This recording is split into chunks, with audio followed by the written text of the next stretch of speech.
not clear whether those industries are producing single-use plastic. I think it's not possible for you to go into a match without rules. So you don't know when you are offside, you don't know when you are fouled against the rules, and you don't even know where the goalposts are. So we are saying that this should be suspended, and even the implementation time was fixed earlier than is anticipated by the rules that government have made. We are supposed to have a lifeline of 3-month period for it to be implemented. But government is asking that by June 4th, it should be implemented when the Gazette came out only in May. So I think these are existing challenges that the current government, the government of Bola Ahmed Tinubu, do not have to worry about its implication. They should just simply put it on hold by an executive order and allow the due process that is prescribed by law and consultations with the private sector operators to take place. I mean, these are very simple ones. But going forward, I think government will be able to rein in on regulatory agencies so that they focus on trade facilitation, which is why they are employed. Government needs revenue, but they need to collect revenue from businesses that are existing. You cannot collect revenue from the dead. Manufacturing is certainly in recession. We have been battered by quite a number of challenges that this incoming administration has already demonstrated capacity to resolve. So I think government should just continue on its track, but ensure that the backlog of challenges that they have are immediately removed. Because to my mind, what is better is for you to stop the bleeding and then manage the situation.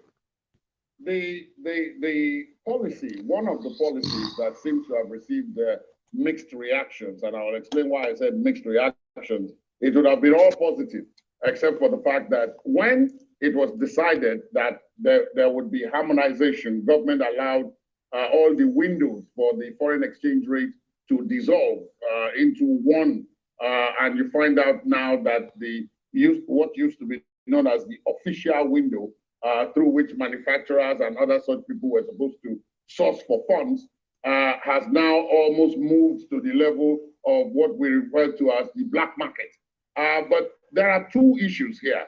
First is that at the same time that that was happening, the central bank reinforced the information that those who were banned under the last administration, the industries that produced particular things that were banned, under that, we would have access to foreign exchange to import that ban subsisted.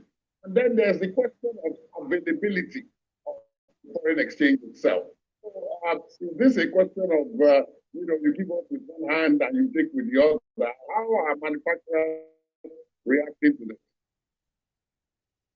Yeah, so I think that even when the CPN data policy of products that are not eligible for foreign, it was taking good faith, and it was done without consultation, and with due respect, with a huge dose of ignorance.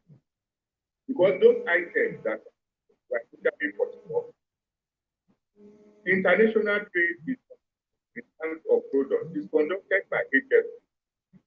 The HS codes that are listed under these 41 items are up to 600 numbers. So what they did in advantage of course, and that was because they think was to have put a hold on the profitability of companies that are involved in the production of those items that are that 600 items. So in the first instance, and the manufacturers are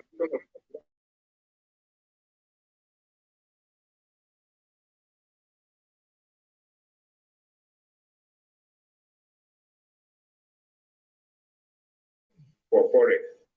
I mean, that's an issue that is for another day. But in the true sense of the word, we will retain those items that are not valid for forex. We are actually eating those ones. And the thing is that we now have a predictable exchange rate. It will not no longer essentially matter where you are sourcing your funds from. That is going to be the issues because the topic that the CPN had at that time was that they wouldn't allow you to access funds at the card. But now the rates are also surviving, so not totally. Now the gap is much narrower then and now than we have. So if we don't anticipate that it's going to be so much of an issue. And of course, the CPN does not have power to practice what they can do is to ensure that property using the official window, manufacturers will not have access to those products. And this is why we are talking of harmony between fiscal policy and monetary policy. You cannot have the fiscal policy promoting a certain kind of product in national interest and economic development. And you have the monetary aspect being a law on its own and countering the advantage because it is the Ministry of Finance and National Planning that has the overall picture of how our economy is going to be managed through the use of fiscal policy. So they ought to have synergized with the central bank. That's the second part of your question. We are looking forward to a situation where unification of the forex will allow manufacturers to have some measure of predictability. It has led to an increase in the cost of import. But the impact which we are already assessing, and there's a study going on among our members to understand the implications, and we are going to do presentation to government to see how even with the accepted unification that we have, how the challenges that have demand will be resolved. But in the recent of the world, when we have this dual rate that has so much strength, manufacturers are getting less than 10% of what they require. Both manufacturers are getting less than 10% of what they require. So we didn't really matter what they are looking at. But of course, the people that are getting it will be heavily impacted. And I think it is only by continuous engagement with government and to arrive at a solution that we prioritize allocation to the productive sector. At the end of the day, it was because of the near arrogance of the previous administration, CBN, that did not allow the right communication, the right conversations, and the right engagement. We were all on the same CBN on promoting local sourcing of raw materials. So if that policy on items that are not had been done in consultation with government, government have been able to raise more money. Government will have been able to advance local sourcing of raw materials. Government will have been enlightening about what sector they can intensify, such that we will have a more export manufacturing sector and also the ones that can deliver in terms of competition with imported goods at the domestic. In terms of availability, more available now that, as you just said, there's a narrowing of the boundaries between what used to be known as the official window and the black market. But has that impacted the availability? We now have your members have access to forex, to funds, among other things, letters of credit, payments for charges, things like that, as goods move from one place to the other. I know it's still early days because this happened only a couple of days ago, but I mean, over the time, they will tell you that how the day will be seen in the morning. Has there been any impact? Yes, I think there are indications that now we are going to be able to talk more because the usual excuse that the commercial banks normally give that they do not have forex stock. And so you just have to go to the parallel market or the black market, as it's called. It's more or less disappearing. The gap has narrowed, and so you could have it. But of course, you always know that challenge at what cost. And then the implications of stopping your forex is very high. Of course, you know that manufacturers are not philanthropy. Some of these costs have to be passed on to the consumer while mitigating it to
trust deficit on the part of government. Just as we are excited, so to say, about what the president is saying, we are hearing that there will be 40% increase in electricity tariff. How do you deal with that? Because no, that's a statement of fact. That's a statement of fact, Mr. Kadri. There is going to be a 40% increase in tax. The rates are out, and people are already debating it, and some are already receiving notices. Honestly, this is unconscionable. You see, there are certain things we need to do, and timing is of essence. Now, why the only argument I've seen is about being cost reflective, charging cost reflective tariff. But which cost are you reflecting? Is it the cost of incompetence of the operator? Is it the cost of the debtor that they are incapable of collecting electricity tariff for? Who is going to pay the manufacturer for the damage done by fluctuating and inadequate power supply? What is the cost? Are we thinking of paying for only the cost of services delivered? I mean, so there has to be a conversation, and I think within the rules, there are rooms for consultation. That have not been consulted. My members have not been consulted. You just hear from the blue that in the 6 months of the year, you are going to escalate cost of electricity. Now, in manufacturing, the percentage of the cost of electricity, depending on how power intensive your company is somewhere between 20 to 40%. If you just suddenly hear that there's going to be an escalation and you are a manufacturer, what do you expect? What are you expecting that the manufacturer will feel? I mean, you see, we have to run an economy that is conscious of the delivery of its productive sector. And all over the world, people are managing the economy in such a coordinated manner. You can't give with one hand and take from the right hand and take from the left hand. So I think there has to be a measure of coordination. So far, the new administration appears to be going on the right trajectory. I think we need to be mindful of the small spoilers that are likely to aggravate the challenges that the administration is trying to resolve. And don't forget that at the end of it all, it is the well-being of the people that is being decimated. If you give me high cost as a manufacturer, I'm going to pass it on to the final consumer. And all those people that are involved in the value chain, I'm also going to right side because I cannot pay beyond what I produce.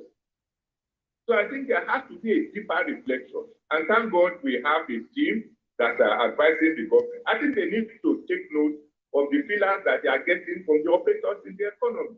We cannot continue to run an economy where different government agencies operate in silos. Everything has to be coordinated and synchronized in such a way that you will inspire confidence in the operators that are on ground and those that are intending to come into the market. I'm sorry to interrupt you. I'm sorry to interrupt you, but I want to also ask you, because we're on the subject.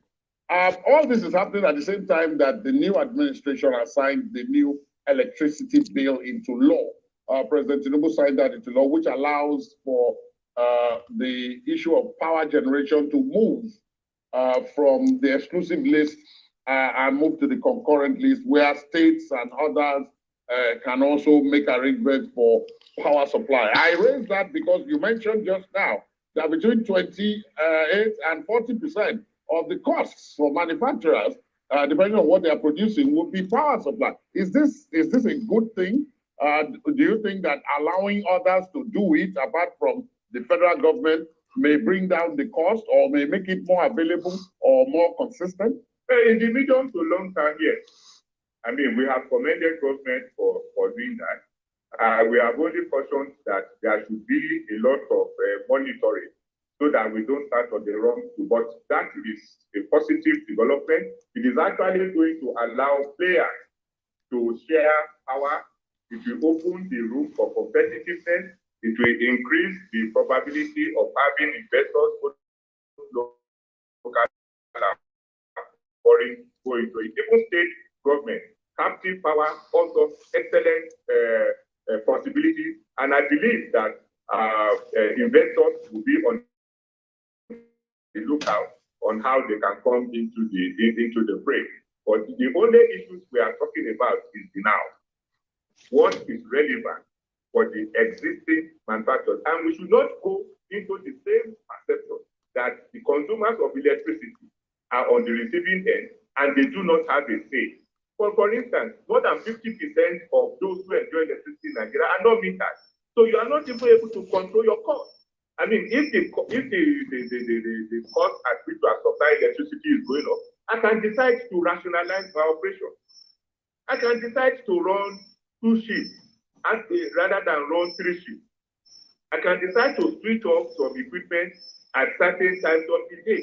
But if I'm not metered, it wouldn't amount to anything. It will only escalate the unfair tariffs that are continuing to be served. So I think there are a lot of what I heard is that the customers of the electricity in Nigeria are just about 11 point something million.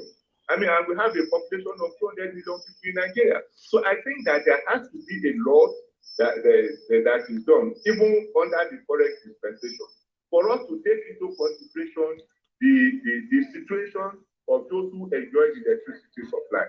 I do not want to mention the fact that most manufacturers pay for the power that they do not pay. So for you to now put additional costs on such people is unfair. There are also many of us that run production processes that will not allow you to self-generate power. I do not also want, the price of diesel, and you know that it is escalating. We are even told now that the VAT will be applied on diesel.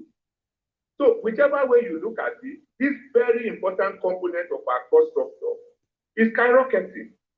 You cannot replace productivity like that. Nobody does that. The other side of this, of course, is that, and you mentioned it just in passing now, as you just spoke just now when you talked about diesel.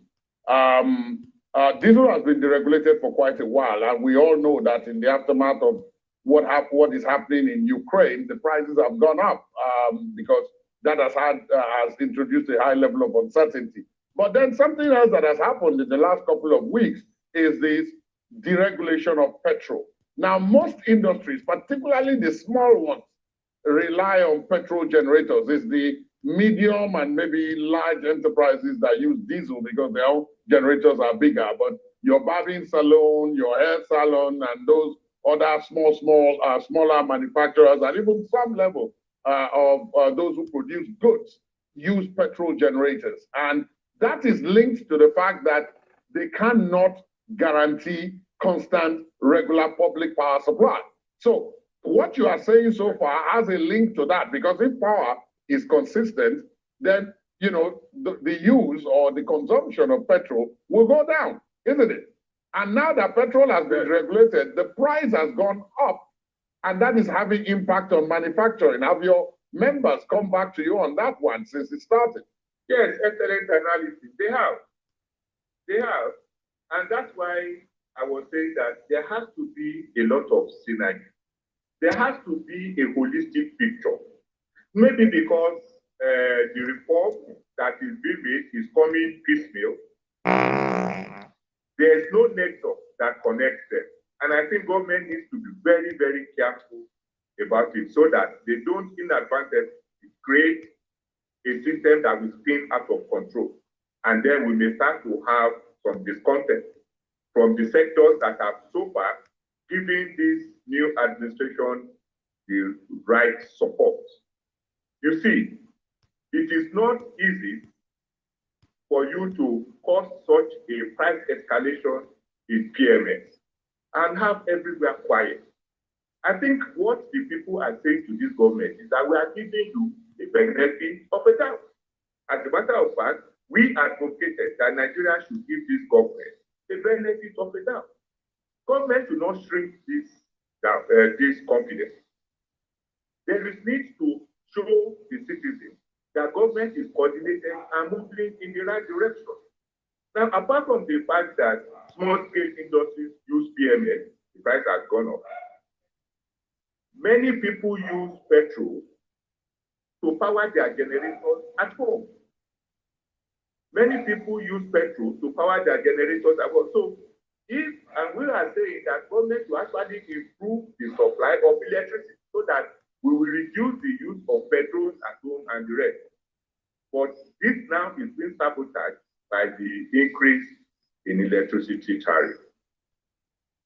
There has to be a breather for those who enjoy government utilities. Being conscious of it, being deliberate about it, being intentional about it, will be the ultimate decider of whether government will continue to earn the trust of the public or they will not. I've been told in the past that at the rate that interest is charged on commercial loans that people source from Nigerian banks and the banking industry to set up and run and expand businesses, whether they be small, medium, or other enterprises, is at such a rate that only traders, those who do 90-day trading, you collect the money, go abroad, import, sell, and then return the money to the bank, all within a 90-day period, can afford to take those loans at those rates. But we have also heard under the new administration that they intend to bring those rates down to the level where they are viable for businesses to be able to take them, use them, run and return them. How is that going to work in your view, especially because those who have had access to this kind of government largesse in the past, some of them have not utilized the funds very well at that level? But we have always indicated that if you give a manufacturer any credit facility, any loan, and you charge him more than a single digit, you have really not helped him. And even if you have helped him to overcome his financial needs, his credit needs, you have not helped the final consumer. Because he's not going to be able to produce and sell at a price that will allow him to have a high turnover. So the effective lending rate for the in manufacturing is actually about 26%. And there is no manufacturing that you can do that will allow you to operate optimally, be able to make profit, and that the people, which should be our ultimate concern, will be better served and your products will be competitive. The access to credit has remained one of the minorities that we have had in terms of our competitiveness index.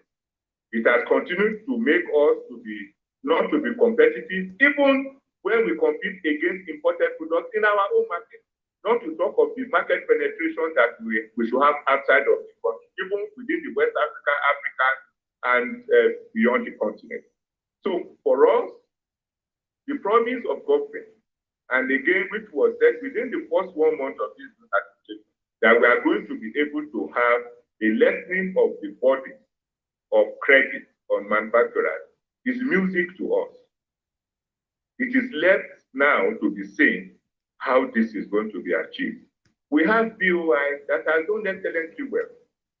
And when we were in Accra, during the African Banking Game and the various quite innovative suggestions that have been made, the MD of BOI did indicate that we have 13 trillion naira sitting in pension funds in Nigeria.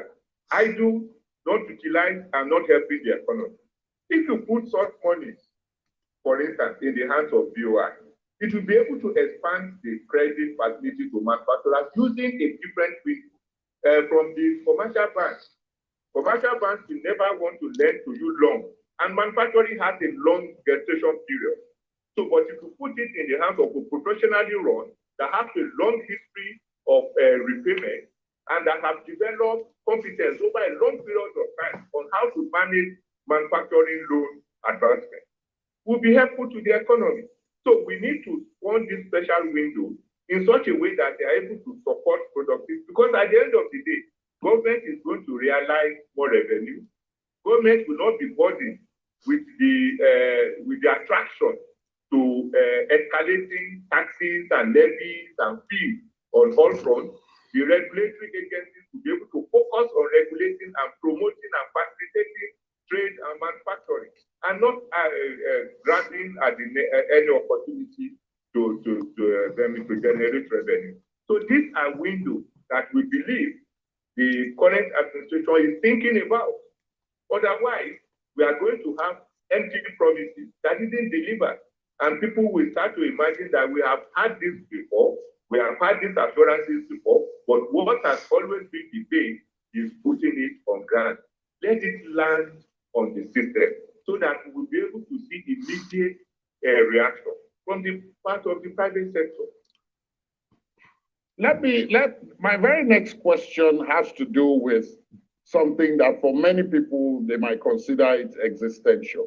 And it has to do with the decision. This new administration has not yet, at least openly, given an indication of which direction it wants to go. There are those who have said that, look, if you want your manufacturing sector to grow, if you want it to develop, and you want them to eventually produce goods that will be able to compete with others outside, you have to cocoon them for a particular